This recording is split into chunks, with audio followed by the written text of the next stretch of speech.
గౌరవ మంత్రివర్యులు ఇన్ఛార్జ్ మంత్రివర్యులు పొన్నం ప్రభాకర్ గారి యొక్క నేతృత్వంలో ఖైరతాబాద్ నియోజకవర్గంలో పొద్దుగాల 10-11 గంటల ప్రాంతంలో బంజారా భవన్ రోడ్ నెంబర్ 10లో ఉన్నటువంటి ఒక బంజారా భవన్లో ఆ రేషన్ కార్డుల పంపిణీ కార్యక్రమాన్ని మొదలుపెట్టారు.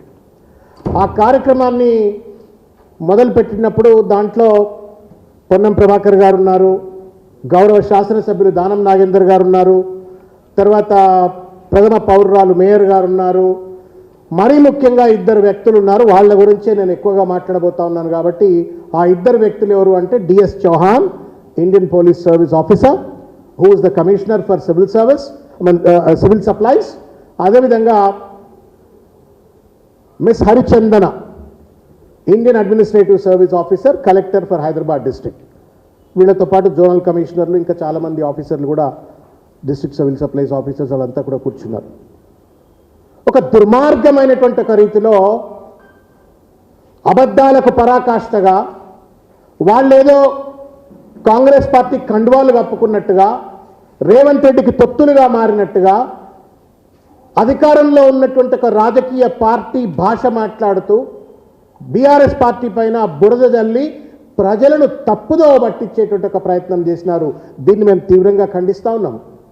an IAS officer or an IPS officer is supposed to maintain the constitutional neutrality. ఏ రాజకీయ పార్టీలకు, ఏ వర్గాలకు, ఏ కులానికి, ఏ మతానికి అతీతంగా ఒక కాన్స్టిట్యూషనల్ న్యూట్రాలిటీని, ఇంటిగ్రిటీని మెయింటైన్ చేయవలసినటువంటి ఇద్దరు, ఒక సీనియర్ ఐపీఎస్ ఆఫీసర్, ఒక సీనియర్ ఐఏఎస్ ఆఫీసర్, వీళ్ళిద్దరూ కూడా నిన్న ఒక దుర్మార్గమైన రీతిలో రాజ్యాంగ ఉల్లంఘనకు పాల్పడ్డారు.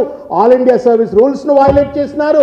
అబద్ధాల మీద అబద్ధాలు మాట్లాడి ప్రజలను తప్పుదోవ పట్టించి గత ప్రభుత్వంలో ఒక్క రేషన్ కార్డు కూడా ఇవ్వలేదని చెప్పని వాళ్ళు ఆడ మాట్లాడుతూ ఉంటే నోరెల పెట్టి చూసిన నేను కొద్దిసేపు. మామూలుగా అంటే ఎవడబడితే వాడు రాజకీయ నాయకుడు, వీడి మీద వాడు దుమ్మెత్తిపోస్తాడు, వాడి మీద వీడు దుమ్మెత్తి ఎల్లి మీద మళ్ళీ మీద ఎల్లి మాట్లాడతారు, అబద్ధాలు మాట్లాడతారు, క్రిటిసైజ్ చేసుకుంటారు.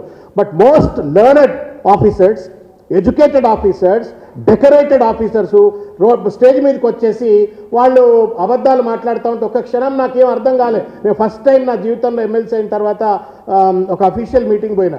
ఈ అఫీషియల్ మీటింగ్లో అధికారులు ఇట్లా అబద్ధాలు ఆడుతున్నారని ఒక 5 నిమిషాలు నేను తనకలాడిన. నేను మరి తర్వాత మైక్ తీసుకొని నేను ఏదో మాట్లాడినా, అది వేరు ముచ్చట. నేను ఒక్కసారి మీడియా మిత్రులకు, 50 మంది తెలంగాణ మిత్రులకు ఈ దండం పెడతా, కొంచెం లేచి జూమ్ చేసి ఫస్ట్ వీడియో హరిచందన గారు, కలెక్టర్ గారు, వారు మాట్లాడింది ఒక్కసారి వినండి మీరు కూడా.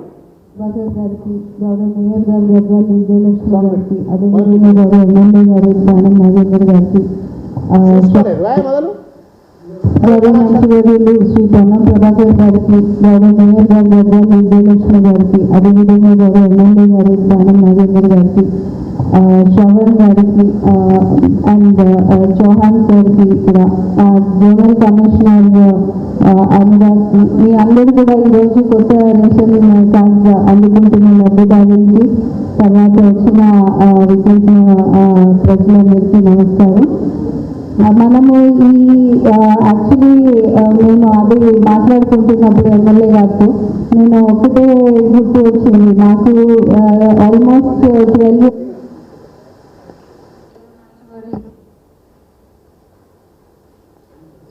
ప్రభాకర్ గారికి, గౌరవ మేయర్ గారు గద్వాల విజయలక్ష్మి గారికి, అదేవిధంగా గౌరవ ఎమ్మెల్యే గారు శ్రవణ్ గారికి అండ్ చౌహాన్ సార్కి, zonal commissioner. This is bad. This is so bad. Shri Ponnam Prabhakar గారికి, గౌరవ మేయర్ గారు గద్వాల విజయలక్ష్మి గారికి, అదేవిధంగా గౌరవ ఎమ్మెల్యే గారు దానం నాగేందర్ గారికి, శ్రవణ్ గారికి అండ్ చౌహాన్ సార్కి, కూడా జోనల్ కమిషనర్ అనురాగ్కి, మీ అందరూ కూడా ఈరోజు కొత్త రేషన్ కార్డ్స్ అందుకుంటున్న లబ్ధిదారులకి, తర్వాత వచ్చిన విచేసిన ప్రజలందరికీ నమస్కారం. మనము ఈ యాక్చువల్లీ మేము అది మాట్లాడుకుంటున్నప్పుడు ఎమ్మెల్యే గారితో నేను ఒకటే గుర్తు వచ్చింది నాకు. ఆల్మోస్ట్ 12 years బ్యాక్ నేను సబ్ కలెక్టర్ ఉన్నప్పుడు రేషన్ కార్డు ఇచ్చాను, తర్వాత ఇప్పుడు కలెక్టర్గా చూస్తున్నాము. సో మేబీ మీ అందరికీ కూడా ఇస్తున్నారా లేదా ప్రభుత్వం అనే ఉండొచ్చు, అందుకనే మీరు అందరూ కొంచెం లేట్ అవ్వచ్చు. ఈ వీడియోలో కనుక మీరు చూసినట్లయితే వారు ఏం మాట్లాడుతూ ఉన్నారంటే 12 ఏళ్ల కింద ఆమె సబ్ కలెక్టర్ ఉన్నప్పుడట రేషన్ కార్డులు ఇచ్చింది చూసిందట, 12 ఏళ్ల తర్వాత మళ్ళీ ఇవాళనే నేను రేషన్ కార్డులు చూస్తున్నా అని చెప్పని హైదరాబాద్ జిల్లా కలెక్టర్గా చెప్తున్నటువంటి ఒక విషయం. ఈ 12 ఏళ్ల కాలంలో సబ్ కలెక్టర్ తర్వాత ఆమె జోనల్ కమిషనర్గా పనిచేసింది, తర్వాత వివిధ జిల్లాల్లో కలెక్టర్గా పనిచేసింది. ఒక రేషన్ కార్డు గత ప్రభుత్వం ఇవ్వలేదని చెప్పని పచ్చి అబద్ధం అధికారిక పార్టీ సమావేశంలో ఆవిడ మాట్లాడినరు. మీరైతే ఒప్పుకుంటారు కదా, ఇది అర్థమైంది కదా. ఇక రెండో వీడియో, ఇంకో పెద్ద మనిషి, ఈయన ఐపీఎస్ ఆఫీసర్, ఆమె మీద పోటీ పడ్డాడు. జిల్లా కలెక్టర్ మొట్టమొదటి మాట్లాడింది ఆమె కంటే నేను ఎక్కువ ఇక రేవంత్ రెడ్డిని మెప్పియాలా, ప్రభుత్వాన్ని మెప్పియాలా, పొన్నం ప్రభాకర్ గారిని మెప్పియాలా అని చెప్పని ఈ పెద్ద మనిషి మాట్లాడిన మాటలు కూడా వినండిగా. హైదరాబాద్ నగరానికి ప్రథమ పౌరుడు మన మేయర్ గారు, ఎమ్మెల్సీ గారు, మరియు అందరు కార్పొరేటర్స్కి, జిల్లా కలెక్టర్ గారు అందరికి కూడా నేను చేతి జోడించి సాదరంగా నమస్కారం తెలియపరిచేస్తూ, ఈనాటి ఫిగర్స్ అన్నీ చెప్తారు, కానీ కొన్ని ముఖ్యమైన విషయాలు మీ దృష్టికి తేవాలనేది చాలా క్లుప్తంగా నేను కొన్ని విషయం చెప్తాను. మీరు ఆలోచించండి, 10 సంవత్సరంలో జరగలేని ప్రక్రియ, ఎంతోమంది జనాభా, ఎంతమంది జనాలు మీ సేవలో అప్లై చేసినా, అక్కడ అప్లై చేసినా కానీ రేషన్ కార్డు ఎవరికి రాలేదు. మన గౌరవ ముఖ్యమంత్రి గారు పెద్దలు శ్రీ రేవంత్ రెడ్డి గారికి ఆధ్వర్యంలో, పౌర సరఫరా శాఖ మంత్రులు ఉత్తమ్ కుమార్ రెడ్డి గారికి ఆధ్వర్యంలో మరియు మొత్తం కేబినెట్ని ఆమోదించి చారిత్రకమైన నిర్ణయం ఒకటి తీసుకోవడం జరిగింది. ఆ చారిత్రక నిర్ణయం వల్ల ఇవాళ సార్ మన తెలంగాణ జనాభా 3,70,000 ఉంటే ఇప్పటికీ 3,15,00,000 ఆల్రెడీ దాంట్లో రేషన్ కార్డు ప్రతికి వచ్చినారంటే 85%. ఇంకొకటి అర్థమైంది కదా మిత్రులారా, డిఎస్ చౌహాన్ గారు civil supplies commissioner, who suppose to have the on his hands tips మీద ఆయన దగ్గర డేటా ఉండవలసినట్టు ఒక పెద్ద మనిషి 10 సంవత్సరాల్లో ఒక రేషన్ కార్డు కూడా ఇవ్వలేదని అన్నాడు కదా. కలెక్టర్ అట్లనే అబద్ధం ఆడింది, సివిల్ సప్లైస్ కమిషనర్ ఒక ఐపీఎస్ ఆఫీసర్ అట్లనే అబద్ధం ఆడిండు.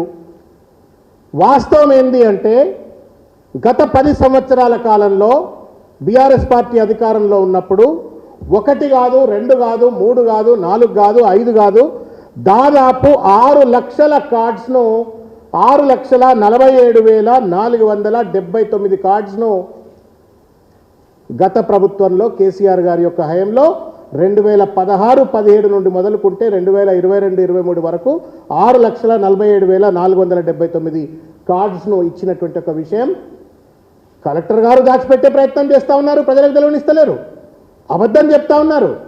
తర్వాత ఆయన సివిల్ సప్లైస్ కమిషనర్గా ఉండి ఆయన కూడా అబద్ధం చెప్పినటువంటి ఒక విషయాన్ని వేదిక పైన నేను ఉన్న తర్వాత ఆగబట్టలేదు. అరే ఇదేంటో ఇట్లా అబద్ధం ఆడుతున్నారు ఈ పెద్ద మనుషులు ఇద్దరు ఐఏఎస్లు ఐపీఎస్లు అని చెప్పని పొలైట్గా, ఎందుకంటే నిన్న నేను చూసిన అక్కడ ఆ సమావేశానికి వచ్చినటువంటి వాళ్ళంతా కూడా బడుగు బలహీన వర్గాలు, ఎస్సీలు, ఎస్టీలు, బీసీలు, మైనారిటీ వర్గాలు, చిన్న చిన్న సామాజిక వర్గాల నుంచి వచ్చినట్టు ఒక పేద బిడ్డలు.